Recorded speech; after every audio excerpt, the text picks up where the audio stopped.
दर्शकों की शोभा उनकी तालियों से होती है। इसी बात पर एक बार जबरदस्त वाली तालियां फिर से हो जाए। अब नेक्स्ट परफॉर्मेंस की तरफ बढ़ते हैं। होली जो प्यार के साथ साथ हंसी मजाक का त्योहार है।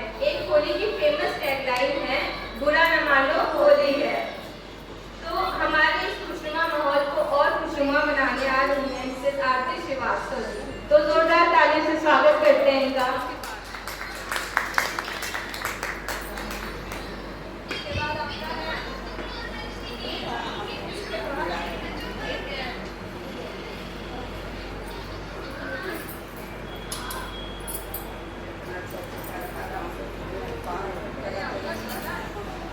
चारों तरफ खुशियों की लहर, चारों तरफ हो खुशियों की लहर, हर तरफ चलता गुणगान रहे, बरसे असीम अनुकंपा ईश्वर की, सबके होठों पर सदा मुस्कान रहे।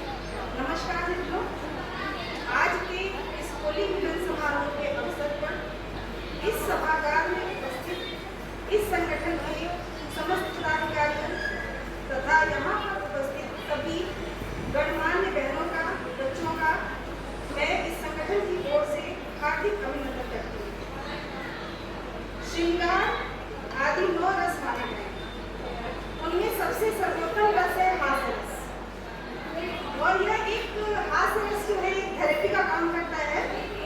यदि हम चाहते हैं कि हमारा स्वास्थ्य अच्छा रहे, हम तनाव मुक्त रहें और हमारे जीवन में सकारात्मकता बनी रहे, तो हमें खुलकर हंसना चाहिए और दूसरों को भी हंसाना चाहिए। खुशनुमा माहौल किसको अच्छा नहीं लगता। होली मिलन का अवसर है और बैठी है सब नारी, तो हम छोड़ने जा रहे हास्य रस की पिचकारी। यदि मन को खा जाए तो ठोक देना चाहिए। देखिए, श्रोताओं के द्वारा कवियों को तो हमेशा से दूर किया जाता रहा है, लेकिन कभी कभी माइक भी रूट करता है, और यह स्थिति उस समय और ज्यादा अधिक हो जाती है जब माइक पर कोई कवित्री बुलाई जाती है। इस हास्य रचना का जो शीर्षक है वो माइक की चिकाई। जितनी